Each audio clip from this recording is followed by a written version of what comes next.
क्या आपने कभी सोचा है कि आप इतनी आसानी से धैर्य क्यों खो देते हैं उन चीजों के लिए जो सामान्यतः तुच्छ लगती है? क्रोध अपरिहार्य लग सकता है, जैसे यह हमारे अंदर का हिस्सा हो, लेकिन वास्तव में इसे हमारे जीवन पर हावी नहीं होना चाहिए। यह कोई बाहरी दुश्मन नहीं है, बल्कि वह आंतरिक चिंगारी है जो अचानक प्रकट होती है और सब कुछ बहा लेती है। एक अनुचित शब्द, एक अप्रत्याशित अन्याय, तिरस्कार का एक इशारा और अचानक शांति गायब हो जाती है।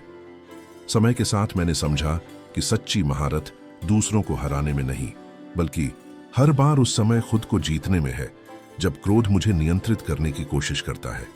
ज्ञानी कहते हैं कि जो व्यक्ति अपने क्रोध को नियंत्रित करना सीख जाता है वह अदृश्य विजय प्राप्त करता है। मौन सफलताएं जिन्हें कोई नहीं मनाता, लेकिन जो किसी भी बाहरी विजय से कहीं अधिक मुक्ति देती है।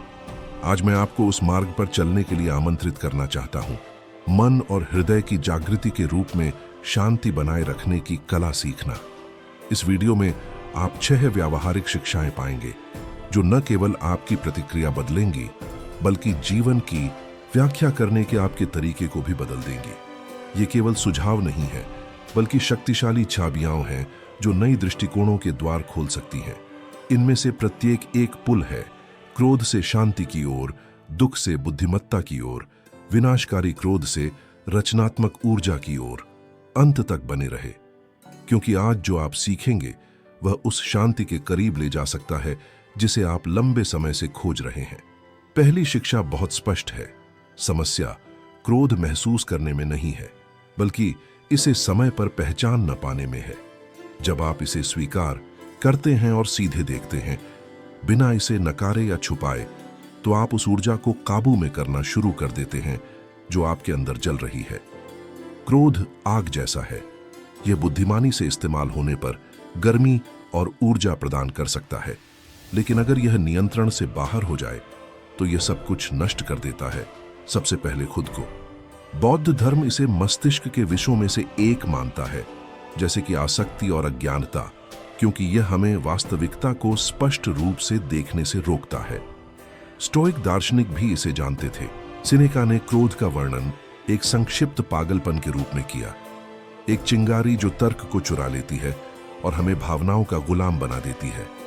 आधुनिक विज्ञान भी इसे प्रमाणित करता है। जब क्रोध हम पर हावी हो जाता है तो अमिगडाला नियंत्रण संभालती है और कोर्टिसोल और एड्रेनालिन जैसे हार्मोन छोड़ती है। हृदय तेजी से धड़कता है, निर्णय धुंधला हो जाता है और स्पष्ट सोच लगभग असंभव हो जाती है। मैंने कई बार उस स्थिति का अनुभव किया है। वह कहना जो मुझे नहीं कहना चाहिए था, वह इशारा दिखाना जो मैं नहीं करना चाहता था, या ऐसा दर्द देना जो कभी मेरा इरादा नहीं था। यह सब एक गलत समय पर प्रकट हुई भावना से पैदा हुआ। इसलिए मैंने एक सरल लेकिन गहराई से बदलने वाला अभ्यास अपनाना सीखा। जब क्रोध आपके भीतर आग की तरह बढ़ने लगे तो प्रतिक्रिया देने से पहले एक विराम लें। एक भी शब्द बोलने से पहले 3 गहरी सांसें लें। धीरे से सांस लें, शांति से छोड़ें, फिर से सांस लें और अपने शरीर को याद दिलाएं कि शांति हमेशा उपलब्ध है। यह एक छोटा सा इशारा लग सकता है, लेकिन ये 3 सांसें किसी बहस को रोकने, एक संबंध बचाने, आपके काम की रक्षा करने या किसी महत्वपूर्ण क्षण को बदलने की शक्ति रखती है। दूसरी शिक्षा हमें एक महत्वपूर्ण बात याद दिलाती है। क्रोध बाहरी दुनिया में घटित घटनाओं से नहीं, बल्कि हमारे मन में उनकी व्याख्या से आता है। इसकी जड़ हमारी चीजों को देखने की दृष्टि में है। जो बदलता है वह तथ्य नहीं, बल्कि हम उसे जो अर्थ देते हैं। उदाहरण के लिए, एक ही अपमान लगभग महसूस नहीं होता अगर वह किसी अजनबी से आए, लेकिन यदि वह किसी प्रिय से आए तो गहरा चोट पहुंचा सकता है। विभिन्न परंपराओं के ज्ञानी इसे स्पष्ट रूप से व्यक्त कर चुके हैं। स्टोइक दार्शनिक एपिक्टेटस कहते थे कि घटनाएं हमें प्रभावित नहीं करती, बल्कि हम जो निर्णय उन पर करते हैं वही असर डालता है। बुद्ध ने सिखाया कि मन एक दर्पण के समान है। यह वास्तविकता को जैसी है वैसी ही प्रतिबिंबित करता है, लेकिन जब हम इसे भावनाओं, आसक्ति और पूर्वाग्रहों से धुंधला करते हैं तो यह विकृत हो जाता है। इसलिए क्रोध केवल हमारी अपनी धारणा का एक धुंधला प्रतिबिंब है। कल्पना कीजिए कोई आपको अपमानजनक शब्द कहता है। यदि आप उन शब्दों पर अड़े रहते हैं तो वे विषैला कांटा बनकर अंदर घुस जाते हैं। लेकिन यदि आप उन्हें आकाश में गुजरते हुए बादलों के रूप में देखते हैं तो उनकी शक्ति कम हो जाती है। सच्ची शक्ति दूसरों के कहने में नहीं, बल्कि इसमें है कि आप अपने भीतर क्या बनाए रखते हैं। न्यूरोसाइंस इसे समर्थन करती है। जब हम अपने विचारों को नए सिरे से देखने की कला सीखते हैं तो मस्तिष्क नई कनेक्शनों को सक्रिय करता है जो भावनात्मक तीव्रता को कम करती है। यह ऐसा है जैसे हम दर्पण को घुमाकर उसी दृश्य को नए कोण से देखें। एक व्यावहारिक अभ्यास जो मदद कर सकता है वह यह है कि आप 3 ऐसी चीजें लिखें जो सामान्यतः आपका क्रोध भड़काती हैं और उन्हें एक तटस्थ स्वर में पुनः प्रस्तुत करें। उदाहरण के लिए, मेरा अपमान किया गया सोचने के बजाय आप कह सकते हैं, उस व्यक्ति ने अपने दर्द से प्रतिक्रिया दी। यह परिवर्तन मामूली लग सकता है, लेकिन इसे व्यक्त करने का तरीका आपके शरीर की प्रतिक्रिया बदल देता है और आपके मन को निर्णय के बोझ को छोड़ना सिखाता है। तीसरी शिक्षा और भी गहरी है। क्रोध एक ऐसे शिक्षक का रूप ले सकता है जो हमें अंदरूनी घावों की ओर संकेत करता है जिन्हें अभी भी ठीक करने की आवश्यकता है। हम अक्सर सोचते हैं कि क्रोध एक दुश्मन है जिसे हमें बाहर निकालना चाहिए, लेकिन अगर हम इसे ध्यान से देखें तो यह हमारे अपने विकास की मार्गदर्शिका बन सकता है। बौद्ध धर्म सिखाता है कि सबसे अंधेरे भावनाओं में भी जागृति का बीज होता है। अपने क्रोधों का विश्लेषण करते समय मैंने पाया कि उनमें से कई डर से उत्पन्न होते थे। पर्याप्त न होने का डर, अस्वीकृत होने का डर या उस चीज को खोने का डर जिसे मैं सबसे अधिक मूल्य देता हूं। कभी कभी इसकी जड़ पुरानी चोटों में होती थी, वे यादें जो अभी पूरी तरह से ठीक नहीं हुई थीं। समय के साथ मैंने समझा कि क्रोध कोई बाहरी राक्षस नहीं है जिससे डरना चाहिए, बल्कि यह हमारे अंदर का एक संकेत है जो स्पष्ट रूप से दिखाता है कि हमारे भीतर अभी भी कौन कौन से घाव ठीक नहीं हुए हैं। मुझे एक शिक्षक की कहानी याद है जो अपने शिष्यों को चाय परोसता था। उनके बीच एक शिष्य था जो आसानी से चिढ़ जाता था और हर बात की शिकायत करता था। तब शिक्षक ने शांति से जानबूझकर मेज पर थोड़ी चाय गिरा दी और कहा, क्या तुम देख रहे हो? चाय ने मेज को गंदा नहीं किया, उसने केवल वही गंदगी दिखा दी जो पहले से वहां थी। क्रोध भी इसी तरह काम करता है। यह हमेशा समस्या नहीं बनाता, लेकिन यह हमारे भीतर छिपी चीजों को उजागर करता है। विज्ञान भी इसे प्रमाणित करता है। जब हम अपनी भावनाओं को बिना निर्णय किए पहचानते हैं तो प्रीफ्रंटल कॉर्टेक्स सक्रिय हो जाता है, मस्तिष्क का वह हिस्सा जो आत्मनियंत्रण और संतुलन के लिए जिम्मेदार है। इसका मतलब है कि जब हम क्रोध को सचेत रूप से देखते हैं तो हम इसके गुलाम नहीं बनते और इसे स्पष्टता और समझ में बदलना शुरू कर देते हैं। इसलिए मैं आपको एक सरल अभ्यास करने का सुझाव देता हूं। अगली बार जब आपको लगे कि क्रोध उभर रहा है तो चुपचाप अपने आप से पूछें, मेरे क्रोध के नीचे क्या छिपा है? हो सकता है कि आप उदासी, थकान, निराशा या डर पाएं। जब आप असली कारण को जान जाते हैं तो क्रोध अपनी शक्ति खो देता है और आप बुद्धिमानी प्राप्त करते हैं। चौथी शिक्षा हमें दिखाती है कि शांतिपूर्वक प्रतिक्रिया देना एक सच्चा कला है। इसका मतलब यह नहीं कि आपको जो होता है उसे चुपचाप स्वीकार करना चाहिए, बल्कि इसका मतलब है कि आप प्रक्रिया में खुद को नुकसान नहीं पहुंचाते। क्रोध महसूस करना मानव स्वभाव है, हम सभी इसे अनुभव करते हैं। चुनौती यह है कि इसे हमारे ऊपर हावी न होने दें। धैर्य एक अदृश्य ढाल बन जाता है जो आपकी शांति और आपके संबंधों दोनों की रक्षा करता है।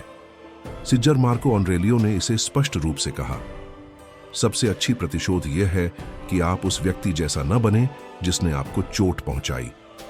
उनका संदेश स्पष्ट है, गरिमा के साथ प्रतिक्रिया देना क्रोध से प्रतिक्रिया देने से कहीं अधिक शक्ति रखता है। बौद्ध परंपरा में भी यह विचार मिलता है, जहां सिखाया जाता है कि करुणा क्रोध का सर्वोत्तम उपाय है। किसी अपमान का सामना करते समय आग से आग लौटाने के बजाय जल से प्रतिक्रिया देना बेहतर होता है। यह कमजोरी नहीं है, बल्कि यह समझ है कि जो हमला करता है वह अपने ही दुख से कर रहा है। व्यक्तिगत रूप से यह व्यक्ति अपने दर्द से कार्य करता है। कहना मुझे उसी जहर से प्रतिक्रिया न देने में मदद करता है। आधुनिक विज्ञान भी इसे प्रमाणित करता है। करुणा का अभ्यास मस्तिष्क के उन क्षेत्रों को सक्रिय करता है जो सहानुभूति से जुड़े हैं और क्रोध से जुड़े क्षेत्रों की गतिविधि को कम करता है। दूसरे शब्दों में, शांति चुनना केवल आध्यात्मिक मामला नहीं है, बल्कि इसका वास्तविक जैविक प्रभाव भी होता है। एक अभ्यास जिसने मेरे दूसरों के साथ संबंध को बदल दिया, वह था सक्रिय सुनवाई का अभ्यास। मैंने बिना रुकावट के सुनना सीखा, भले ही मेरे अंदर भावनाएं जल रही हों। मैंने पाया कि अधिकांश संघर्षों को तुरंत प्रतिक्रिया की आवश्यकता नहीं थी, बल्कि एक जगह की आवश्यकता थी जहां दूसरी व्यक्ति अपने विचार व्यक्त कर सके। वह धैर्यपूर्ण मौन बहस को शांत करता था और शांति के द्वार खोलता था। शांति से प्रतिक्रिया देना आपको कम दृढ़ नहीं बनाता, बल्कि इसके विपरीत यह आपको अपने स्वामी बनाता है। जो क्रोध से प्रतिक्रिया देता है वह अपनी भावनाओं का कैदी बन जाता है, लेकिन जो शांति बनाए रखता है वह अजेय शक्ति प्राप्त करता है। किसी भी आंतरिक संघर्ष में शांति हमेशा सबसे शक्तिशाली हथियार होगी। पांचवीं शिक्षा हमें एक मूलभूत बात याद दिलाती है। क्रोध को छोड़ना मतलब हार मानना नहीं है, बल्कि वह शांति वापस पाना है जिसे हमने खो दिया है। मैंने सीखा कि क्रोध को छोड़ना कमजोरी का संकेत नहीं, बल्कि बुद्धिमानी का प्रतीक है। लंबे समय तक मैंने सोचा कि किसी अपमान को नजरअंदाज करना हार मानने जैसा है, लेकिन वर्षों बाद मैंने समझा कि क्रोध को पकड़कर रखना ऐसे है जैसे आप जलता हुआ कोयला पकड़कर फेंकने की कोशिश कर रहे हैं। अंत में पहले मुझे ही जलना पड़ता। बौद्ध धर्म सिखाता है कि क्षमा वह उपहार नहीं है जो हम दूसरों को देते हैं, बल्कि यह हमारी आत्मा की मुक्ति है। यह इस बात को सही ठहराने के बारे में नहीं है कि क्या हुआ, बल्कि उस बोझ को छोड़ने के बारे में है जो धीरे धीरे जहर घोलता है। स्टोइक दार्शनिक भी इसे समझते थे। सिनेका जीवन की संक्षिप्तता को याद दिलाते थे।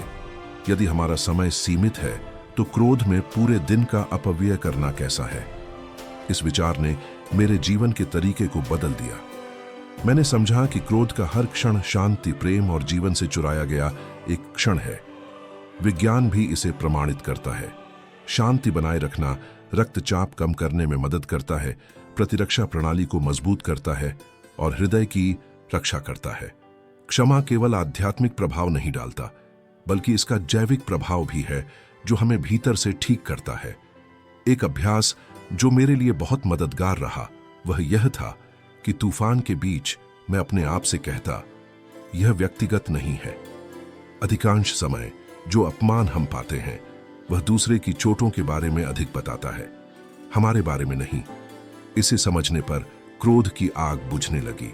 छोड़ना भूलना नहीं है, बल्कि हमें उस श्रृंखला से मुक्त करना है जो हमें अतीत से बांधती है। क्रोध घाव को लंबे समय तक बनाए रखता है, जबकि क्षमा उसे दाग में बदल देता है। एक निशान जो अब दर्द नहीं देता, लेकिन याद दिलाता है कि हम कितने मजबूत बन चुके हैं। छठी शिक्षा हमें दिखाती है कि क्रोध हमेशा एक हत्यारा नहीं होता। यदि हम इसे बदलना सीखें तो यह एक शक्तिशाली साथी बन सकता है। बुद्धिमानी से निर्देशित क्रोध परिवर्तन की ऊर्जा बन जाता है। इसके द्वारा खुद को नष्ट करने की बजाय हम इसे उद्देश्यपूर्ण कार्रवाई और मूल्यवान निर्माण के लिए ऊर्जा के रूप में उपयोग कर सकते हैं। बौद्ध धर्म कहता है कि क्रोध को सक्रिय करुणा में बदलना चाहिए। जब हम किसी अन्याय पर क्रोध महसूस करते हैं तो हम उस ऊर्जा का उपयोग भलाई के लिए कर सकते हैं, विनाश के लिए नहीं, बल्कि योगदान देने के लिए। इस प्रकार क्रोध जहर नहीं रह जाता, बल्कि दवा बन जाता है। गांधी ने इसे स्पष्ट रूप से कहा, नियंत्रित क्रोध दुनिया को बदल सकता है। और हमें केवल यीशु जैसे व्यक्तियों को याद करना चाहिए जिन्होंने मंदिर से व्यापारियों को बाहर किया, या बुद्ध जिन्होंने आलोचना का सामना बिना घृणा के किया। उन्होंने क्रोध को नकारा नहीं, बल्कि इसे उच्च उद्देश्य के लिए निर्देशित किया। यही परिवर्तित भावनाओं की वास्तविक शक्ति है। मैंने इसे अपने अनुभव में भी महसूस किया। एक बार एक अन्यायपूर्ण स्थिति ने मुझे इतनी ताकत से झकझोर दिया कि मैं आसानी से द्वेष में फंस सकता था। फिर भी उस क्रोध को बढ़ावा देने के बजाय मैंने उस ऊर्जा को किसी उपयोगी काम में बदलने का निर्णय लिया। एक रचनात्मक परियोजना, दूसरों की मदद करना, कुछ ऐसा बोना जो फल दे। मैंने पाया कि बुद्धिमानी से निर्देशित क्रोध जीवन को बदलने के लिए ईंधन बन जाता है। विज्ञान भी इसे प्रमाणित करता है। न्यूरोसाइंस ने दिखाया है कि जब हम अपनी भावनाओं को पुनर्व्याख्या करते हैं और उन्हें सकारात्मक कार्रवाई की ओर निर्देशित करते हैं तो मस्तिष्क डोपामाइन छोड़ता है, जो प्रेरणा को बढ़ाता है। यानी जो पहले रोक लगता था वह अब हमें आगे बढ़ाने वाला इंजन बन जाता है। इसलिए मैं आपको एक अभ्यास सुझाता हूं। अगली बार जब क्रोध उभरे तो इसे दुश्मन के रूप में न देखें, बल्कि पूछें कि आप इसे रचनात्मक क्रिया में कैसे बदल सकते हैं। व्यायाम करें, लिखें, चित्र बनाएं, किसी की मदद करें, कुछ नया रचें। उस ऊर्जा को जो पहले अंदर जल रही थी एक नदी में बदल दें जो नई भूमि को उपजाऊ बनाए। क्रोध पर नियंत्रण रखने का मतलब इसे छुपाना या भीतर ज्वालामुखी जलने के बावजूद शांति का नाटक करना नहीं है। असली कला इसे बदलने में है, जैसे कि रसायन जिस सीसा को सोने में बदलता है। इस तरह क्रोध धैर्य, स्पष्टता और करुणा में बदल सकता है। और इस प्रक्रिया में हम भावनाओं के कैदी से उनके सहयोगी बन जाते हैं। जब आप यह आंतरिक बदलाव हासिल कर लेते हैं तो एक अद्भुत चीज होती है। क्रोध एक सजा नहीं बल्कि एक शिक्षक बन जाता है। हर स्थिति जो पहले आपकी क्रोध को जगाती थी वह अब आपकी शांति के लिए प्रशिक्षण बन जाती है। इसका मतलब यह नहीं कि आप महसूस करना बंद कर दें, बल्कि आप इसे एक नए तरीके से महसूस करना सीखते हैं। अब भावना आपकी जिंदगी नहीं चलाती, आप इसे उच्च उद्देश्य की ओर निर्देशित करते हैं। अंत में क्रोध जलते हुए कोयले की तरह है। यदि आप इसे लंबे समय तक पकड़ते हैं तो यह आपको जला देगा, लेकिन यदि आप इसे छोड़ देते हैं तो आग बुझ जाती है और आपकी आत्मा शांति में सांस लेती है। सिनेका ने इसे संक्षिप्त पागलपन कहा, बुद्ध ने इसे जहर बताया, और आज विज्ञान पुष्टि करता है कि इसे लंबे समय तक पकड़ना मानसिक और हृदय दोनों को नुकसान पहुंचाता है। लेकिन एक और दृष्टिकोण भी है। क्रोध को ऐसे नदी के रूप में देखें जो बाढ़ नहीं करता। क्रोध को ऐसे हवा के रूप में देखें जो नष्ट नहीं करती, बल्कि आपके जीवन की पाल को अधिक बुद्धिमान गंतव्य की ओर बढ़ाती है। क्रोध न करने की कला दिल को दबाने में नहीं, बल्कि उसे दर्द के बीच भी प्रेम से बोलना सिखाने में है। कल्पना कीजिए कि अगर आप क्रोध से प्रतिक्रिया देने के बजाय शांति से प्रतिक्रिया दें तो आपका जीवन कैसे बदल सकता है। एक बहस संवाद में बदल जाएगी, एक अपमान समझ में, और एक घाव क्षमा की ओर पुल में। क्योंकि आप अपने क्रोध के बंधक बनने के लिए नहीं, बल्कि अपनी शांति के मास्टर बनने के लिए पैदा हुए हैं। हमेशा याद रखें, क्रोध आग है। केवल आप तय करते हैं कि यह विनाशकारी आग बनेगी या रोशनी फैलाने वाली ज्वाला। यदि ये शब्द आपके भीतर गूंजते हैं तो मैं आपकी प्रतिक्रिया जानना चाहूंगा। टिप्पणी में बताएं कि क्रोध के बारे में कौन सी खोज आपके जीवन में सबसे जरूरी है। शांति छोड़ना या इसे रचनात्मक ऊर्जा में बदलने की क्षमता। आपका अनुभव किसी और के लिए मार्गदर्शक बन सकता है। यह जगह केवल एक वीडियो नहीं है, बल्कि एक समुदाय है जो दुनिया की शोरगुल के बीच शांति के साथ चलना सीखता है। और यदि यह संदेश आपके दिल को छू गया तो इसे किसी ऐसे व्यक्ति के साथ साझा करें जिसे इसकी जरूरत है। शायद वह करीबी व्यक्ति जो आज क्रोध में फंसा है यहां शांति का रास्ता पाए। अंत तक पहुंचने के लिए धन्यवाद। टिप्पणी में अपना पसंदीदा हिस्सा बताएं। नमस्ते।